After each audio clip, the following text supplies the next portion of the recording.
आज से करीबन 1.5 साल पहले I started my fitness journey at a body weight of 48 kgs और जो मेरी हाइट है वो है 6'1" या फिर 185 सेंटीमीटर। तो आप एक इमेजिन कर सकते हो how skinny I was, like मेरे रिप्स एक एक काउंट कर सकते हो, इस पोजीशन में मैं था। आई वाज वेरी वीक, मेरी फ्लेक्सिबिलिटी भी नहीं थी मेरी बॉडी में, बहुत ज़्यादा मैं बोलूँगा दिक्कत भी देता था। I was not so confident about myself, but then I started my fitness journey. अब भी पिछले 1.5 साल में जो मैंने चीज़ें सीखी उस चीज़ के ऊपर बात करेंगे। That will help you gain weight a lot faster. जो गलतियाँ मैंने करी उन चीज़ों के ऊपर बात करेंगे, और जो एज अ बिगनर आपको करना चाहिए, चाहे वो डाइट हो चाहे वो वर्कआउट हो, किस तरीके से आप फॉलो करेंगे ताकि आपको एक बेटर रिजल्ट्स मिल चुके हैं। इस वीडियो पे हम आज इस बारे में बात करेंगे। Let's begin with the first and very most important thing, that is our diet. Diet में जो चीज़ आपको फॉलो करनी है दैट इज़ वेरी सिंपल। जितना आप खाते हो, कैलोरी इनटेक करते हो, वो ज़्यादा होना चाहिए आपके कैलोरी कंजम्पशन से। यानी जितनी कैलोरी आप पूरे दिन में बर्न कर रहे हो उससे ज़्यादा आपको खानी है और आपका वेट जो है वो गेन होने लगे। अब डाइट की बात करें तो I started back in February। तो मैंने जब शुरू किया, मैं अपने घर पे था, जो मेरी डाइट चलती थी वो एक बहुत ही सिंपल डाइट थी। लाइक जो भी मेरी मम्मी बना देगी मैं वो खा लूँगा। ऐसा कुछ मैंने स्ट्रिक्टली फॉलो करता हुआ मैं नहीं आ रहा था। कोई वे नहीं, कोई क्रिएटिन नहीं, किसी तरीके का कोई सप्लीमेंट नहीं। 1 महीने कुछ भी नहीं लिया, जो घर में बन रहा है उसी को खाया।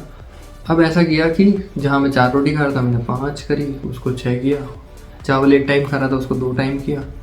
ऐसे मैंने अपना जो डाइट की क्वांटिटी है उसको इंक्रीज़ किया। अभी मैं अपनी डाइट की क्वालिटी पर काम नहीं कर रहा था। लाइक मैं उसमें प्रोटीन इन्हेंसमेंट वगैरह ऐसी चीज़ें नहीं ऐड कर रहा था जिससे कि प्रोटीन का कंटेंट बढ़े। Rather than I was focusing on the quantity that I am taking. क्यों? क्योंकि मुझे कार्ब्स का इंटेक बढ़ाना था इनिशियली। और जब मेरी बॉडी मतलब लाइक ज़्यादा क्वांटिटी को डाइजेस्ट करने के कैपेबल बन जाएगी तब मैं उसके इन्हेंसमेंट पे काम करूँगा, प्रोटीन इंटेक बढ़ाऊँगा। ये मेरा थ्योरी थी और यही मेरा कॉन्सेप्ट चल रहा था। So I followed this for 2 months और सो, जहाँ पर मैंने सिर्फ क्वांटिटी बढ़ाने पर काम किया, किसी भी तरीके के प्रोटीन इंटेक पे ऐड ऑन करने की कोशिश नहीं करी। 1 महीने बाद व्हेन आई थॉट कि अब मैं जितना मैं खा रहा हूँ इतना मैं अच्छे से डाइजेस्ट कर पा रहा हूँ, मैंने डिसाइड किया कि लेट्स ऐड एग्स।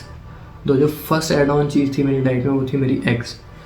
तो कॉलेज मेरा खुल चुका था उस समय की इनिशियली मार्च की मैं आपको डाइट बताता हूँ, क्योंकि कॉलेज की ही डाइट है जो फिक्स्ड थी जिसे मैं बता सकता हूँ।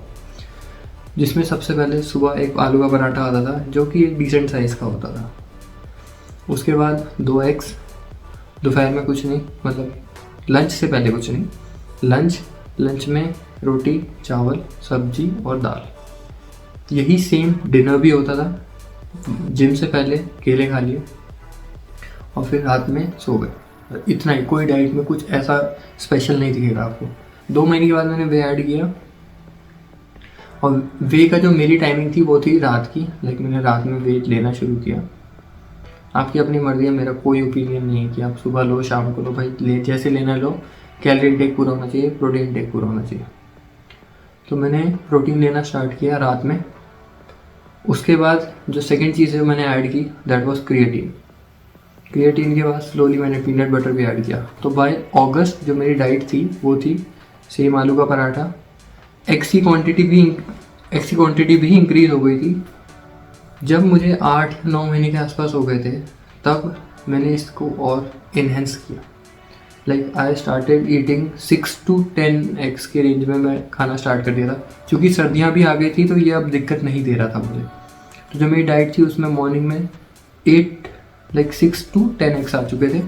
अब ये खाने के लिए, अब अगर मैं 10 बॉइल्ड एग्स खाऊंगा तो मेरे से नहीं खाए जाते थे। तो मैं इसे डिवाइड कर लेता था कि अगर मैं 5 अंडों का स्क्रैम्बल्ड एग बनवा रहा हूँ तो मैं बचे 5 अंडे बॉइल्ड ले लूँगा, या फिर ऑमलेट बनवा रहा हूँ तो बचे 5 बॉइल्ड ले लूँगा। इस तरीके से मैं दोनों को मिक्स करता था कि बस पूरा खा सकूँ। भाई 10 अंडे बॉइल्ड नहीं खाए जाते थे मेरे से पर्सनली। उसके बाद बारी आती है दोपहर में पीनट बटर ब्रेड और एक वे प्रोटीन का स्कूप। अब वो टाइम आ चुका था जब मैं 2 वे प्रोटीन के स्कूप्स ले रहा था। उसके बाद लंच किया। उसके बाद लंच के बाद curd curd was very important to me because मेरे को डाइजेस्टिबिलिटीज़ के इश्यूज आने लगे थे और मैं लैक्टोज इंटॉलरेंट भी हूँ, तो मैंने कर्ड लेना स्टार्ट कर दिया। तो दोपहर में कर्ड, उसके बाद शाम को जिम जाने से पहले केले, क्रिएटिन, वहाँ से आए, रात में डिनर किया, उसके बाद पीनट बटर ब्रेड दोबारा खाया, फिर वे प्रोटीन का second scoop of the day और फिर सो गए।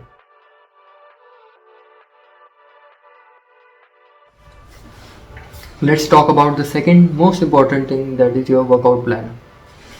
वर्कआउट प्लान में क्या क्या होता है? वर्कआउट प्लान में 2 मेजर स्प्लिट्स होते हैं जो हम फॉलो करते हुए आते हैं, that is push pull leg and your bro split, जिसमें आप 5 दिन अपने बॉडी के 5 अलग चीज़ों को ट्रेन करते हो। Chest, back, shoulder, legs and arms, ये 5 दिन होते हैं। इसमें आप ट्रेन करते हो अपने हर एक बॉडी पार्ट को एक एक दिन। और जब भी आप जिम में जाओगे, आप एज अ बिगनर, तो आपको वहाँ का जो ट्रेनर होगा वो सजेस्ट करेगा कि भाई ऐसा कर, तो पुश पुल लेग से स्टार्ट करके एक दिन आज चेस्ट मार, आज लेग्स मार, आज शोल्डर मार, जो कहीं ना कहीं सही भी है। But if you are like really beginner stage की, आप बिल्कुल ही एकदम आज तक जिम नहीं गए हो, कभी कुछ एक्सरसाइज नहीं करी, तो मैंने अपने पर्सनल केस में क्या किया, मैंने 1 महीना खुद को दिया घर पे पुशअप्स, पुलअप्स, सिंपल स्क्वाट्स, अपने लेग्स पे काम करना, तो सिंगल लेग स्क्वाट्स करना। उसके अलावा मेरे पास एक रेसिस्टेंट बैंड था, तो उससे जो भी स्ट्रेच और अपने आर्म्स की जितनी मैं एक्सरसाइज कर पा रहा था वो सब मैंने 1 महीने करी, जिससे मेरी बॉडी की स्ट्रेचेबिलिटी भी आ गई थी, फ्लेक्सिबिलिटी भी आ गई थी। लाइक मैं काफ़ी फ्लेक्सिबल हो गया था उस टाइम पे कि अब मैं जिम जाऊँगा तो मुझे वो दिक्कतें नहीं आएंगी। फिर मैंने जिम स्टार्ट किया। जिस जिम से मैंने स्टार्ट किया था, it was like really basic gym, old school जो होता है, जहाँ पर लैट पुल डाउन भी नहीं था। इतना बेसिक की बात कर रहे हैं, तो रोइंग वगैरह तो छोड़ दो। तो ऐसे जिम से हमने स्टार्ट किया, 1 महीने हमने उसमें किया, जिसमें मैंने सीखा स्क्वाट्स, बेंच और पुलअप्स और शोल्डर प्रेसेस। लाइक यही मेरा, मैं हफ्ते के 6 दिन एक ही चीज़ को फॉलो कर रहा हूँ। लाइक मैं जाऊँगा, सबसे पहले बेंच करूँगा, फिर डेडलिफ्ट करूँगा, स्क्वाट करूँगा, इस तरीके से ये रोज़ मैं कर रहा हूँ।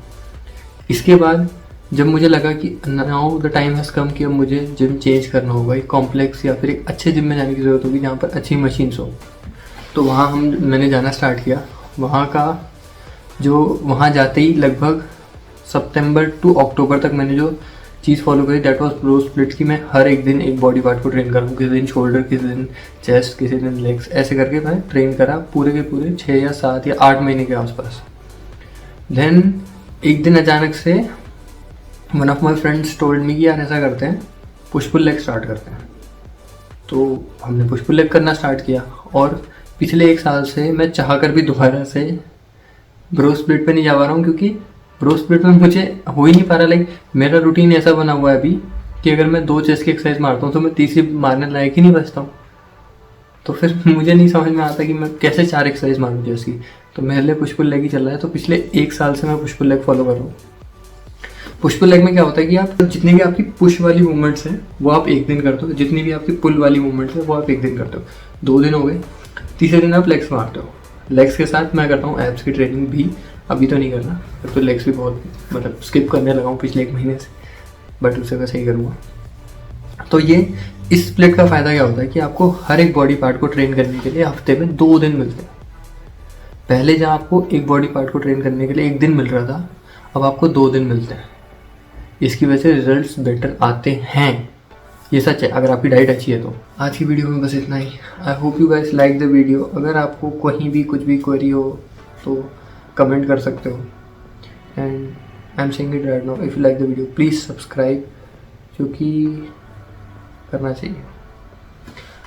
And meet you in the next video. जो हमारा विंटर ट्रेनिंग आर्क चल रहा है अभी भी, उसका नेक्स्ट वीडियो भी इस वीडियो के बाद में अपलोड कर दूँगा। So stay tuned and bye bye.